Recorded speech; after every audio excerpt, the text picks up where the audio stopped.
کولمو یا وړو کولمو په هکله خبرې کوو. سمال انټسټاینز یا کوچنۍ کولمې. کوچنۍ کولمې کله چې د معدې پایلوریک سفنکټر خلاصیږي، د کوچنیو کولمو لومړنۍ برخه یا ډوډینم شروع کیږي او د کوچنیو کولمو آخري برخه ایلیوسیکل جنکشن یا هغه ځای چې کوچنۍ کولمې نورې بالاخره د غټو کولمو سره یوځای کیږي تقریبا 6 متره په بالغ انسانانو کې اوږدوالی لري او په 3 مختلفو برخو باندې کوچنۍ کولمې زموږ په وجود کې ویشل شوي دي. لومړۍ برخه یې د ډوډینم په نامه یادیږي، ډوډینم. دویمه برخه یې د جیجینم په نامه یادیږي او د کوچنیو کولمو آخري برخه ایلیم نومیږي چې بالاخره د ایلیوسیکل جنکشن په واسطه باندې نښلي غټو کولمو سره. دا د کوچنیو کولمو لومړنۍ برخه ده او له دې ور اخواته بالاخره کوچنۍ کولمې له معدې سره یوځای کیږي. دا ډول معده هم مرۍ سره د ګسټرو اسافیګل جنکشن په واسطه باندې نښلول شوې ده. دا شوه سټمک یا معده، دا مرۍ یا اسافیګس. د مرۍ او د معدې ترمنځ چې کوم شیردان یا جنکشن ده دته ګسټرو اسافیګل جنکشن ویل کیږي. ډیری وخت تیزاب له همدې جنکشنه پورته مرۍ ته راځي او د دلجوشۍ یا د معدې د ایشېدو یا د مرۍ د سوځېدو سبب ګرځي. دا ساحه د پایلوریک سفنکټر په نامه یادیږي ځکه د معدې پایلوریک برخه همدا ده. د پایلوریک سفنکټر یا شیردان نه کوچنۍ کولمې شروع کیږي تقریبا تر دې ساحې پورې چې ایلیوسیکل جنکشن نومیږي دوام کوي. ایلیوسیکل جنکشن داسې یوه ساحه ده. دا زموږ غټې کولمې دي، سیکم برخه ده، دا اپنډکس ده، دا ایلیوسیکل جنکشن ده، یعنی وړې کولمې بالاخره خپل ایلیم بخش کې د سترو کولمو سره د ایلیوسیکل جنکشن په واسطه باندې یوځای کیږي. تقریبا په بالغ انسانانو کې 6 متره طول لري. د انسان په وجود کې وړې کولمې ډېرې مهمې او اساسي دندې لري چې د هغو په هکله حتما خبرې کوو. د ډوډینم ساحه له دې ځایه شروع کیږي، تقریبا دغومره ساحه ډوډینم ده. اثنای عشر یا ډوډینم ډیری وخت د پیپټیک السر یا د اثنای عشر زخمونه په 2 ساحو کې منځته راځي. اثنای عشر یا ډوډینم د بلری چینل سره یا د صفرا کیسې نه د راروانو محتویاتو سره په سی بی ډي باندې وصل شوی دی، یعنی د سی بی ډي په نامه دغه پایپ یا ډکټ راځي او د تریخي محتویات د کولمو لومړنۍ برخې ته یا ډوډینم ته راوړي. دویمه برخه له دې ساحې شروع کیږي چې جیجینم نومیږي او د ډیرو خوړو هضم او جذب په جیجینم او ایلیم او ډوډینم کې سرته رسیږي. راځو په وړو کولمو کې اساسي 2 ساختماني برخې دي. یعنی که موږ د کوچنیو کولمو دا ساحه راواخلو، زوم یې کړو، څه چې پکې ګورو لومړی انټسټینیل ویلای په نامه سټرکچرونه دي. انټسټینل ویلس یا ویلای دا لکه د ګوتو غوندې پورته ولاړ ساختمانونه دي د کوچنیو کولمو په میکوزا کې. که دا ساحه راواخلو، زوم یې کړو، نو په مایکروسکوپ کې داسې لیدل کیږي. که دغومره ساحه یې واخلو او نوره یې هم د مایکروسکوپ لاندې زوم کړو، نو هر یو یې داسې یو ساختمان لري. دلته د اپیتیلیم حجرات دي په هر ویلس کې، سمپل کالمنر اپیتیلیمز دي. دغه اپیتیلیمونو د اپیتیلیم دغه حجراتو ته انټیروسایډز یا د کولمې کوچنیو کولمو د اپیتیلیم حجرات هغه ساختماني او مهمه حجرات دي چې د جذب، د ترشح او د کنټرول ټول وظایف پکې سرته رسول کیږي. دا سمپل کالمنر اپیتیلیم ده. سمپل کالمنر یعنی د کوچنیو کولمو دا ساحه مو زوم کړله له داخله که وګورو میکوزا دغسې فولډونه لري او دا فولډونه معمولا د دې دپاره دي چې سرفیس ایریا زیاته شي او د هضم دپاره ډیر اسباب د جذب او د هضم دپاره ډیر اسباب مساعد وي په کوچنیو کولمو کې که دا ساحه یې راواخلو زوم یې کړو هغه ساختماني حجرات پکې په دا شکل باندې پراته دي د دې ترڅنګ دویم مهم سټرکچر چې په کوچنیو کولمو کې پیدا کیږي هغه انټسټینل ګلنډز یا د کوچنیو کولمو غدوات انټسټینل ګلنډز ته په ځینې کتابونو کې لیبرکونز کرپټس یا کرپټس اف لیبرکونز هم ویل کیږي انټسټینل ګلنډز دا د ټیوب په شکل یعنی په داخل د کولمو کې که همدغه زوم کړې ساحې خپلې وګورو نو زموږ دا یو ویلس ده تر دې ساحې په ویلس باندې بیا غږیږو چې څومره مهم حجرات پکې دي دلته پورته چې کومه ساحه داسې راځي په مایکروسکوپ کې دا د انټسټینل ګلنډز یا د کوچنیو کولمو د غدواتو یا د لیبرکانز کرپټس مایکروسکوپیک ساختمان ده یا هیستالوژیک ساختمان ده چې معمولا په سرطانی امراضو کې د حجراتو نوعیت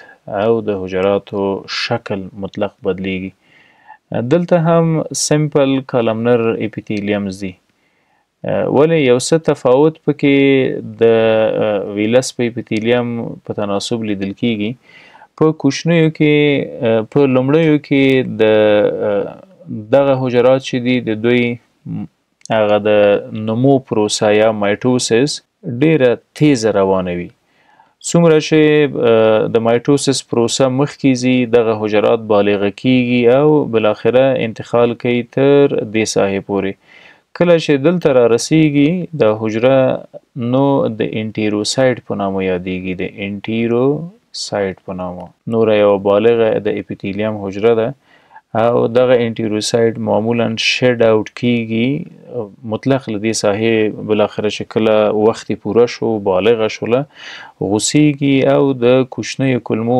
لیومن ته غورځیږي د کوچنیو کولمو داخل ته ټول هغه انزایمونه او د هضم دپاره مساعد مواد چې په داخل د انټیروسایډ کې دي هغه په کولمو کې د هضم او د جذب سره خپله ورسپارل شوې وظیفه سرته رسوي راځو په کرپټس کې یا په دې ساحه کې ډیر مهمه حجرات دي مخکې مو ویل چې دا ساحه مایکروسکوپ کې وګورو نو داسې یو شکل لري یوه حجره د ارجنټفین په نامه یادیږي ارجنټا د کوچنیو کولمو په اپیتیلیم کې چې د ویلای په نامه کوچنی سټرکچر ده په هغه کې ارجنټفین په نامه حجره په ځینې کتابونو کې دغه ارجنټفین حجراتو ته انټیرو کرومافین حجرات هم ویل شوي دي چې توجه مو ورته انټیرو کرومافین حجرات د دغو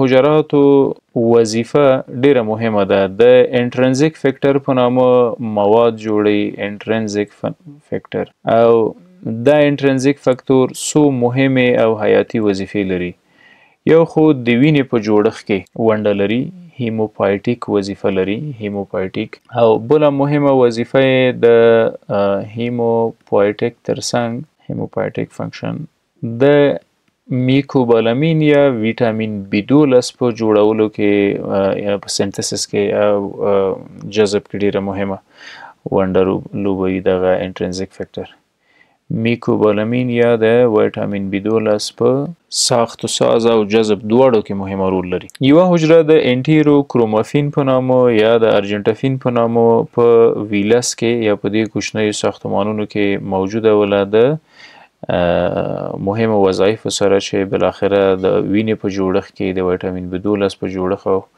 سنتسس کې رول لري بله حجره د گابلت په نامه یادیږي مثلا دا د ویلس ساختمان ده دا پکې هغه اپیتیلیل حجرات دي د ارجنټفین حجرې ترڅنګ د گابلت په نامه حجرات موجود دي پکې او د گابلت حجراتو مهمه وظیفه ګابلټ سیلز. د ګابلټ حجراتو وظیفه د میوکس په نامه ترشحات دي. میوکس یوه لزجي چسبناکه سریښناکه مایع ده چې د کولمو داخلي بخش پوښلی ده. یعنی دا زموږ کولمې دي.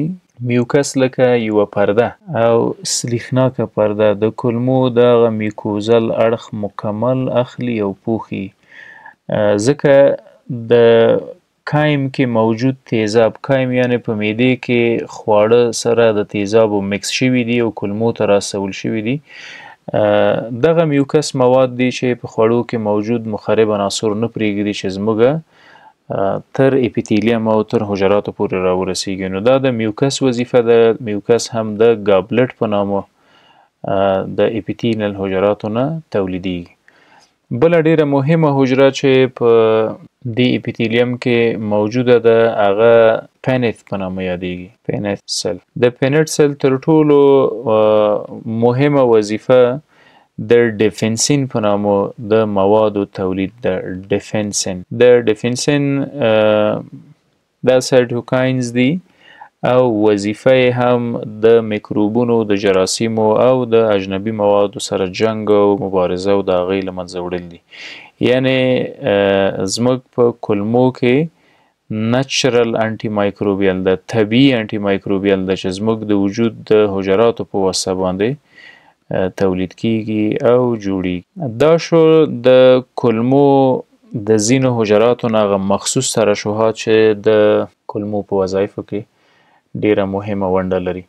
که همدغه ساحه د مایکروسکوپ لاندې په دا ډول باندې مطالعه کو، ګورئ تاسو په دې تصویر کې شاید وګورئ د کولمو دغه ساحه زوم شوې ده. د مایکروسکوپ لاندې ګورو چې په کوم شکل باندې لیدل کیږي. دا انټسټینل ګلنډز دي یا دې ته کرپټس اف لیبرکونز وایي او د دې وظیفه د کولمو سرفیس ایریا یې زیاته کړې ده د جذب او د هضم دپاره ښه فرصت دغه ساختمانو او دغه کوچنیو جوړښتونو مساعد کړی ده. دا ویلس ده یا انټسټینل ویلای ده او په دو کې هغه مهم حجرات دي چې مخکې مو ورته اشاره وکړله. درې ډوله حجرات ول چې میوکس یې جوړوه، انټرنزیک فیکټر یې جوړوه او د انټرنزیک او میوکس سره د ډیفنسین په نامه مواد تولیدول چې د انټیبیوټیک خاصیت درلوده. کوم اپیتیلیم چې دلته موجود ده د سمپل کالمنر اپیتیلیم په نامه یادیږي. یعنی زموږ کولمې هم لکه د معدې له څلورو دیوال له څلورو لایو یا له څلورو غوښینو پردو جوړ شوی ده. لومړۍ پردې ته یې میکوزا وایي. میکوزا هغه لومړنۍ غوښینه لایه یا پرده ده چې د کولمو داخلي دیوال یې پوښلی ده. په هغو کې په میکوزا کې لومړۍ برخه د اپیتیلیم په نامه یادیږي او دا لومړنۍ برخه د اپیتیلیم. اپیتیلیم یو ډیره مهمه او کوچنۍ پرده ده د حجراتو. دا زموږ د اپیتیلیم پرده ده. کوم حجرات چې پکې موجود دي د کالمنر سمپل کالمنر حجرات دي. د دغو حجراتو په سر باندې کوچني مایکروسکوپیک جوړښتونه دي چې هغو ته مایکروویلای وایي. مایکروویلای او د دغو مایکروویلایو وظیفه د کولمو په مخصوصو حرکاتو او د کولمو په ترشحاتو کې ډیره مهمه ونډه لري. مایکروویلای که مایکروویلای هم وګورو د مایکروسکوپونو لاندې نو د دوی هم د جوړښت حجرات هغه اپیتیلیم حجرات دي، سمپل کالمنر حجرات دي. د میکوزا لاندې موږ د یوه بله لایه لرو یا یوه بله غوښینه پرده لرو چې سب میکوزا ورته ویل کیږي. د سب میکوزا لاندې یوه بله کوچنۍ غوښینه پرده د کولمو په دیوال کې موجوده ده چې هغه د مسکولرس په نامه یادیږي. مسکولرس د کولمو د دیوال هغه غوښین حجرات چې مایچې او عضلې پکې دي، د وینې رګونه او د اعصابو رګونه پکې دي، ډېر په ډیری په دې مسکولرس کې لیدل کیږي. او اخري د دیوال اخري غوښینه پرده هم د اډونټیشیا په نامه یادیږي. د اډونټیشیا او د مسکولرس د دې دوه پردو ډیره وظیفه د کلمو د حرکاتو ده، او د لومړیو دوو پردو وظیفه د هضم او د جذب ده، ځکه ډیری غدوات او حجرات په همدې ساحه کې تولید کیږي. د کلمو د ترشحاتو په هکله به مفصلا خبرې کوو.